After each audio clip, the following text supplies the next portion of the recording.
पिछले दिनों में मैंने आपके साथ बातचीत करी थी फाउंडेशनल लॉ, यानी जो खास खास नियम है, आधारभूत नियम परमेश्वर के राज्य के क्या हैं।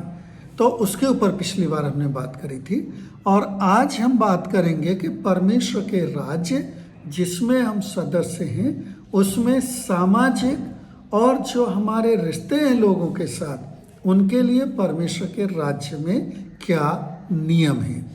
प्रभु परमेश्वर ने जो हमें अपनी संतान बनाया है और अपने राज्य के वारिस बनाया है, उसने इस राज्य के लिए, इस जीवन में जीने के लिए और इसमें चलने के लिए कुछ नियम हैं, कुछ आधार हैं जो दिए हैं और उनको हम सीख रहे हैं। तो पिछली बार हमने आधारभूत नियमों की बात करी थी और आज हम सामाजिक और रिलेशनल, जो हमारे संबंधों से संबंधित नियम हैं, उनकी बात करेंगे। आज के जो हमारे संदर्भ हैं, मत्ती रचित सुसमाचार उसका 5वां अध्याय और 6वें अध्याय की 4थी आयत तक, 5वां अध्याय 17 आयत से आगे और 7वां अध्याय 12 से 14 जो हमने अभी पढ़ा था, और मरकुस का 9वां अध्याय उसकी 33वीं आयत से 41वीं आयत और लूका का 6वां अध्याय 37 से 42वीं आयत जो हमने आज की आराधना के शुरू में पढ़ा था। ये जो संदर्भ है, इनके सारांश को मैं आपको पहले बता देता हूँ।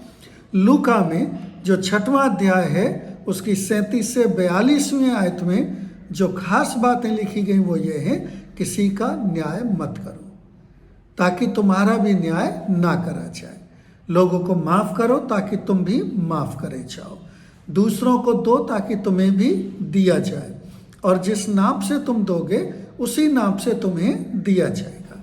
फिर उसमें हमें बताया गया कि जो एक चेला है वो अपने टीचर से बड़ा नहीं होता है, लेकिन अगर वो अच्छे से ट्रेंड हो तो अपने टीचर की तरह जरूर हो सकता है। और यहाँ ये जो रेफरेंस है प्रभु यीशु मसीह की तरफ है, हम उसके चेले हैं, हम उससे बेहतर नहीं हो सकते, लेकिन अगर हम अच्छे से उसमें चलें, ट्रेन करें तो उसके जैसे जरूर हो सकते हैं, क्योंकि उसके राज्य की बात करी जा रही है। फिर इसका जो सारांश है उसमें वो कहते हैं कि दूसरे को सही करने से पहले, दूसरे को करेक्शन करने से पहले अपने आप को करेक्शन करो और दूसरे को अपने से बेहतर समझो। फिर मरकुस में जो 9वां अध्याय है 33 से 41वीं आयत में, वहाँ हमें चेलों से जब यीशु मसीह बात कर रहा है तो सारांश रूप में बताया है कि अगर आप प्रथम होना चाहते हो, अगर आप आगे बढ़ना चाहते हो और अगर आप सब में बड़े होना चाहते हो तो आपको सबके सेवक बनना पड़ेगा। तो ये जो है इस राज्य की नई सीख है। जो दूसरे राज्य या जब यीशु मसीह प्रचार कर रहा था तो उस समय जो लोगों की बातचीत थी उसमें लोगों का सोच ये था कि बड़े बनो, आप मालिक बनो, सबके सर पे बैठो। नहीं, यीशु मसीह कहते हैं नहीं, ऐसा नहीं है मेरे राज्य में। मेरे राज्य में यह है कि दूसरों को अपने से बेहतर समझो और अपने आप को सेवा में लगाओ, तभी आप बड़े हो पाओगे। और इस राज्य में किसी से कंपटीशन की ज़रूरत नहीं है, क्योंकि ये जो राज्य है इसमें हर एक जो आपके खिलाफ नहीं है वो आपके साथ है, इस सुसमाचार में, इस धर्म के काम में। और इसलिए इसका मतलब यह है कि हर एक किसी को परमेश्वर उसके कामों के हिसाब से, उसके कर्मों के हिसाब से बदला देगा। आपको दूसरे के बारे में सोचने की ज़रूरत नहीं है कि वो ऐसा कर रहा है तो मैं क्यों ना करूं। नहीं, उसको उसके हिसाब से बदला मिलेगा, आपको आपके हिसाब से। और मत्ती में जब हम देखते हैं 5वां अध्याय 17 से 20 आयत में और फिर उसके बाद 6वें अध्याय 4थी आयत तक, तो जो मुख्य संदेश हैं उसको मैं आपको यहाँ रिपीट कर देता हूँ। सबसे पहले 17 से 20 आयत में कि जो विश्वास है वो बगैर एक्शन के, बगैर क्रिया के उचित नहीं है, इसलिए आज्ञाकारिता ज़्यादा महत्वपूर्ण है। यीशु मसीह बताता है कि मैं आज्ञाओं को या नियमों को तोड़ने नहीं आया हूँ बल्कि उनको पूरा करने आया हूँ। तो आज्ञाकारिता पर बल देता है परमेश्वर। फिर 20 से 26 आयत में जो गुस्सा है उसको खून करने के बराबर लिखा है, और लिखा है कि इससे परमेश्वर की जब आराधना करने आप चाहते हो तो उसमें रुकावट आती है, परमेश्वर आपकी आराधना को ग्रहण नहीं करता है। जब किसी को हम बुरी नज़र से देखते हैं या डाइवोर्स जो हमारे समाज में आजकल कॉमन होता जा रहा है, उसको परमेश्वर ने एडल्ट्री या व्यभिचार से जोड़ा रखा है कि अगर किसी को आप बुरी नज़र से देखते हो या आप परिवार में डाइवोर्स करते हो तो ये व्यभिचार के समान है। फिर 33 से 37वीं आयत में लिखा है कि परमेश्वर का जो आदर है, जो सम्मान है, जैसा कि निर्गमन की किताब 20वें अध्याय में लिखा है, उसको गंभीरता से लो, यानी परमेश्वर के नाम से तुम्हारी हाँ की हाँ और ना की ना हो, और किसी भी तरह की कस्में खाना या किसी भी तरह की ऐसी बातें करना उचित नहीं है। 38 से और 48 आयत में दो बातें लिखी गई हैं। एक बात जो इस दुनिया की विचारधारा है, इस दुनिया में लोग क्या है जी, इसने मुझसे ये करा कि मैं भी इसके साथ ऐसा करूँगा, an eye for an eye, और ये उचित नहीं है। An eye for an eye makes the whole world blind. और प्रभु यीशु मसीह कह रहे हैं कि ऐसा मत करो, बल्कि उसके विपरीत में वो कह रहे हैं कि अपने दुश्मनों को भी प्रेम करो। अपने सिर्फ अच्छे लोगों को नहीं, बल्कि अपने दुश्मनों को भी प्रेम करो। और आखिरी में 6वें अध्याय 1 से 4 आयत में जो हम सारांश देख रहे हैं आज्ञाओं का, उसमें कह रहे हैं कि तुम बगैर दिखावटीपन के, बगैर दिखाए जाने के सेवा करो, क्योंकि जो परमेश्वर है वो तुम्हारा सच्चा देने वाला है। परमेश्वर है जो सच में तुम्हें तुम्हारे कामों के प्रति तुम्हारा इनाम देगा। तो ये जो हमने आज्ञाएं देखी और आज का जो सारांश देख रहे हैं, उसको अगर थोड़े से शब्दों में कहा जाए तो ये है कि यीशु मसीह जो अपना राज्य हमारे हृदयों में देने के लिए आया, जो हमारे हृदयों में राज करता है, और जो दूसरे लोग उस उद्धार को पाते हैं, उस राज्य को पाते हैं, उसमें हमारे फेलो सिटीजन्स या हमारे सहयोगी नागरिक बनते हैं, हमारे साथी बनते हैं, उनके साथ हमारा व्यवहार क्या होना चाहिए, ये इन नियमों में परमेश्वर ने हमें बताया है।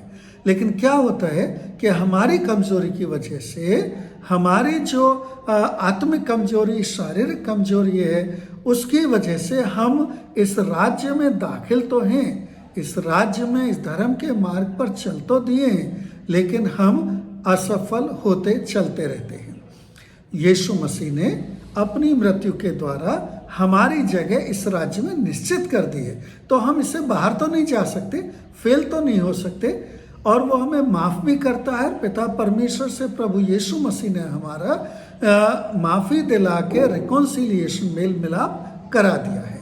तो पिता परमेश्वर से जो इस राज्य का मालिक है, हमारा मेल मिलाप हो गया है। इसीलिए प्रभु परमेश्वर, प्रभु यीशु मसीह के प्रेम को अपने अंदर अनुभव करते हुए और उस प्रेम के द्वारा से उन्मुख होकर पवित्र आत्मा से सामर्थ्य पाके हम हर दिन अपने जीवन में इस राज्य में, इस राज्य के अनुसार मसीह के केंद्र होकर, मसीह को अपने हृदय में रखकर उसकी महिमा और उसके आदर के लिए बढ़ते और चलते जाएं।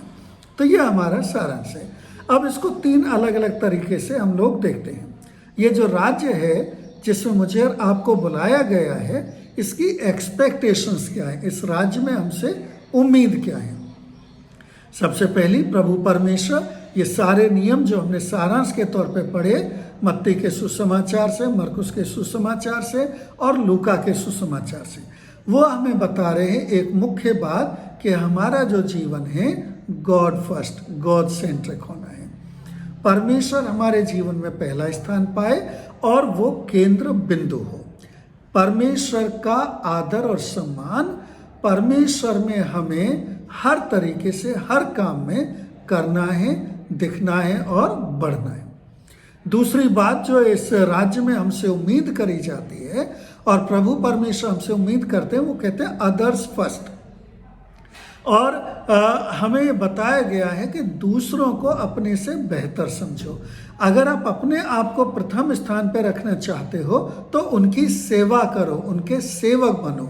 कैसे संभव है ये सिर्फ यीशु मसीह के प्रेम की वजह से, और उसके प्रेम को अगर हम अपने हृदयों में अनुभव करते हुए चलेंगे, तभी जब दूसरों के साथ हम डील करेंगे, दूसरों के साथ बातचीत करेंगे, तभी ये संभव हो पाएगा।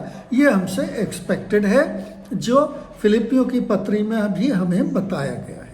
तीसरी बात जो इस राज्य में हमसे उम्मीद करी जाती है वो ये है सेल्फ कंट्रोल, सेल्फ चेक। जो सेल्फ कंट्रोल है, सेल्फ चेक किसके लिए है? सिर्फ पाप के लिए नहीं है, बल्कि पाप की जड़, पाप की शुरुआत। जैसे कि हमें बताया गया है, जब हम सारांश में देख रहे थे कि गुस्सा ना करो, है ना, ये बात को प्रभु यीशु मसीह लेके आता है। किस रेफरेंस में? वो कहता है कि तुमसे कहा गया था कि खून ना करना, और यीशु मसीह कहता है मैं कहता हूं गुस्सा भी ना करना। ठीक है जी। तो जो मर्डर है, जो खून है, वो तो बाद में आएगा ना, पहले तो गुस्सा और नफरत आएगी। तो प्रभु यीशु मसीह इस राज्य की एक्सपेक्टेशंस में, जिसमें मुझे और आपको रखा है, जिसमें मुझे और आपको प्रभु परमेश्वर ने संभाला है, कहता है कि उसको जड़ पे ही हैंडल कर लो, फलों का वेट मत करो। उसके फल आने पे फिर तुम उसको कहो जी ये हो गया, अब मैं इसको कंट्रोल करूं, नहीं। उसके पहले ही जहां उसकी शुरुआत होती है गुस्से में, वहीं उसको हल कर लो, वहीं उसको रोक लो। और कहा गया है कि अगर ऐसा नहीं करोगे तो परमेश्वर के सामने तुम्हारी आराधना ग्रहण नहीं होगी। और इस तरह कहा गया है कि जब तुम प्रभु परमेश्वर के सामने आराधना के लिए आओ, तो अपने भाई जिसके खिलाफ तुम्हारा गुस्सा है उससे रिकॉन्सिलिएशन करके, उस गुस्से को दूर करके फिर आओ, ताकि तुम्हारी जो भेंट है वो परमेश्वर ग्रहण कर सके। तो ये जो राज्य है परमेश्वर का, जिसमें परमेश्वर ने मुझे आपको बुलाया है, इसकी 3 मुख्य एक्सपेक्टेशंस क्या है? परमेश्वर केंद्र बिंदु है, उसी का नाम लेके उसी में, उसी के नजरिए से जीना है। दूसरे प्रथम स्थान रखते हैं, ये नहीं कि आप अपना सब कुछ लुटा के उनको करो, बल्कि आदर में, सम्मान में और परमेश्वर के प्रेम में। और तीसरा, अपने अंदर पाप को जड़ पे ही हैंडल कर लो, उसको फलों तक पहुंचने ना दो। जब गुस्सा है, गुस्से पे ही कंट्रोल कर लो, बजाय कि वो खून करने तक या नफरत तक पहुंचे। इस राज्य की समस्याएं भी हैं। समस्या राज्य की ना हो कि हमारी है, जो हम इस राज्य में हैं, हमारी कमजोरियां बेसिकली। और हमारी जो कमजोरियां हैं वो क्या है? सबसे पहले जो पाप है वो हमें राज करता है, और क्योंकि जो पाप है ये हमें राज करता है, इसके कारण से हम स्ट्रगल करते हैं। हर दिन ये पाप हमें परेशान करता है। हर दिन ये जो दुनिया हमारे चारों तरफ, ये हमें अपनी ओर खींचती है, और हमें कई बार अपने कमजोरियों में मजबूर होकर दुनिया की तरह बिहेव करने लगते हैं, दुनिया की तरह चलने लगते हैं। दूसरी बात, इस पाप की वजह से, इस दुनिया के कामों की वजह से हम लोग कंपेयरिंग और कॉम्पिटिटिव लाइफ में आ जाते हैं। ठीक है जी। क्योंकि क्या हो जाता है, हम अपने आप को दूसरों के साथ कंपटीशन में रख देते हैं। हम अपने दूसरे को देखते कहते अच्छा ये ऐसा है तो मैं उससे अच्छा हूँ, या मैं ये करता हूँ वो ये करता है, वो तो मुझसे भी कर, और कंपटीशन में मैं इससे ये करूँगा, उसने ये करा, मैं ये करूँगा, उसने ये करा, मैं उसको ये करूँगा। ये पाप से पैदा होती है, कंपेयरिंग और कंपटीशन दोनों। कंपेयरिंग जहाँ हमें एरोगेंट बनाती है, वहीं कंपेयरिंग हमें कई बार अपने आप में गिल्ट फील भी कराती है, अपने आप में छोटा भी फील कराती है। क्योंकि हमसे अगर कोई बेहतर है तो हम उसकी तरफ देख के अपने आप में छोटा महसूस करते हैं, गिल्ट फील करते हैं, और अपने आप में हम नीचे हो जाते हैं, नीचे चले जाते हैं। और इस कारण से प्रॉब्लम्स होती हैं। जो तीसरी बात है इस पाप में, वो ये है कि हम लोग बहुत नज़दीक देखते हैं, और क्योंकि हम लोग बहुत नज़दीक है, छोटे उस पर देखते हैं। जैसा कहा गया है, a bird in hand is better than 100 on the tree. तो हमारी सोच वैसी रहती है। हमारे हाथ की एक चिड़िया को हम लोग देखते हैं, और उस हाथ की एक चिड़िया को देख के हम उस पर ही सारा ध्यान कॉन्सेंट्रेट करते हैं, बजाय परमेश्वर पे करने के। तो इससे क्या होता है कि प्रभु परमेश्वर के वो सारे अनुभव, वो सारी चीज़ें जो परमेश्वर हमें देना चाहिए, हमें नहीं मिल पाते हैं। तो हमारी जो अप्रोच है ह्यूमन सेंट्रिक, यानी हम केंद्र बिंदु हो जाते हैं, हमारी ज़रूरतें, हमारी बातें, और उसके आगे हम नहीं बढ़ पाते हैं। और इस वजह से हमारे साथ ऐसा होता है, इस वजह से हमारे साथ ऐसा होता है, हम इस बात को समझते हैं और हम इस बात को जानते हैं। तो ये तीन इस राज्य में हमारी कमजोरियों की वजह से हमारी समस्याएं हैं।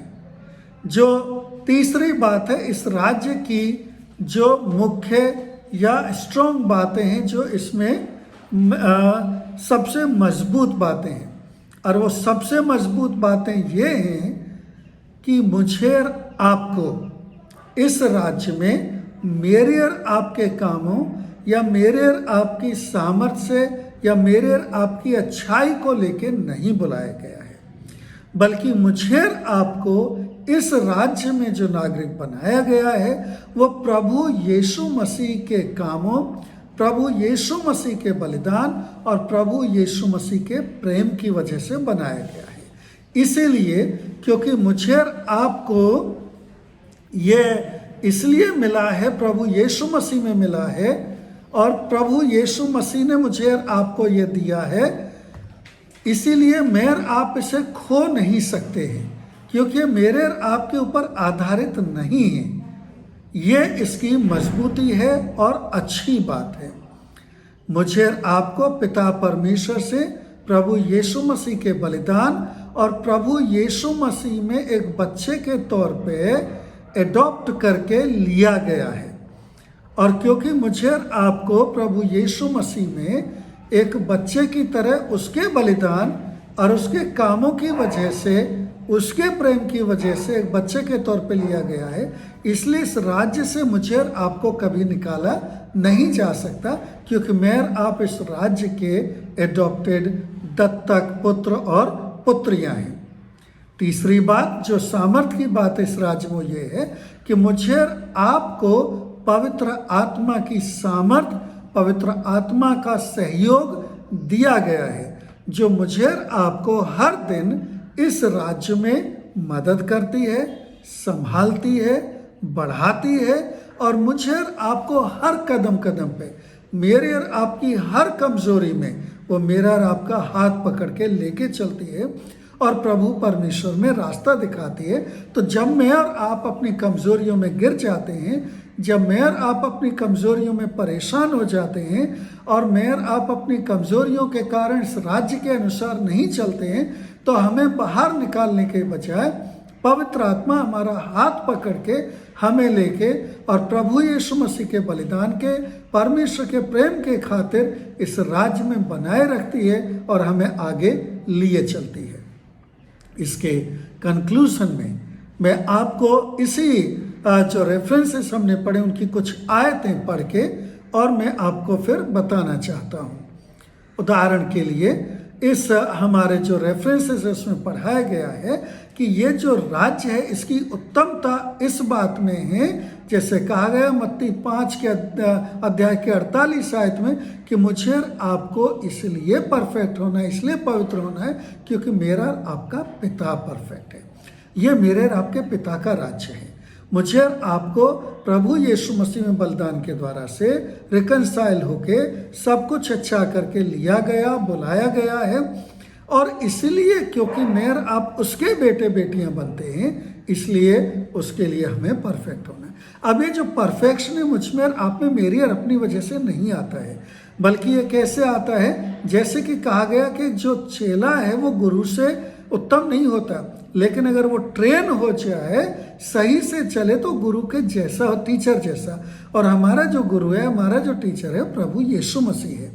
और प्रभु यीशु मसीह ने हमें इस राज्य के नियम दिए हैं, हमें पवित्र आत्मा दी है इसमें मजबूत होने के लिए, और मुझे आपको उद्धार दिया है ताकि हम उस उद्धार से लेकर उस उद्धार में आगे बढ़ के और प्रभु परमेश्वर में हम बढ़ सकें, चल सकें, और ताकि हम अपने टीचर, अपने गुरु की तरह हो सकें। प्रभु यीशु मसीह के क्राइस्ट लाइक, हमें क्राइस्ट लाइक होने के लिए बुलाया हुआ है। और गोल्डन रूल क्या है इसका? दूसरों के प्रति वही करिए जो आप अपने लिए उम्मीद करते हैं कि प्रभु परमेश्वर में दूसरे आपके प्रति करें। इसलिए आखिरी में मैं ये बात कहूँगा, परमेश्वर के प्रेम को, प्रभु यीशु मसीह के प्रेम को इसका आधार होकर प्रभु यीशु मसीह के जीवन को इसका मॉडल होकर और प्रभु यीशु मसीह में सेवक होकर आपको बढ़ना है और चलना है और परमपिता परमेश्वर में पवित्र आत्मा की सामर्थ्य पाकर आपको उसमें आगे बढ़ते जाना है, ताकि इस राज्य के सामाजिक नियम, इस राज्य के वो सारे नियम जो प्रभु परमेश्वर आपको देना चाहता है, जो प्रभु परमेश्वर आपको करना चाहता है, इस राज्य में बढ़ाना चाहता है, वो सब लेकर वो सारे नियमों के साथ आपको बढ़ना है, ताकि प्रभु परमेश्वर आपको संभाल कर मजबूती से आगे बढ़ा सके। एक बार फिर से मैं रिपीट कर देता हूँ इस बात को, एक अंधा दूसरे अंधे को रास्ता नहीं दिखा सकता। आप और मैं अपनी सामर्थ्य में अंधे ही हैं। मैं और आप अपनी सामर्थ्य में दूसरे से ना बेहतर हैं और ना ही दूसरे को रास्ता दिखा सकते। हाँ, प्रभु यीशु मसीह में होकर, प्रभु यीशु मसीह की ज्योति में होकर, जो इस राज्य के बुलाहट के लिए मुझे आपको दी गई है, मैं और आप एक दूसरे का हाथ पकड़कर उसकी ज्योति में लेकर आगे बढ़ सकते हैं। इस राज्य में मुझे और आपको नागरिक बनाया गया है। इस राज्य में मुझे और आपको बेटे बेटियां बनाया गया है। इस राज्य के लिए मुझे और आपको मेहनत नहीं करनी पड़ी, इसमें आने के लिए कर्म नहीं करने पड़े, लेकिन इस राज्य के अनुसार जीने के लिए प्रभु परमेश्वर ने मुझे और आपको बुलाया है। परमेश्वर के प्रेम में, परमेश्वर के अनुसार इस राज्य के वारिस होकर हमें उसके नाम की महिमा और उसके नाम के गौरव के लिए हमें बढ़ना है। प्रभु परमेश्वर आप सबको बहुत बहुत धन्यवाद और परमेश्वर आपको बहुत बहुत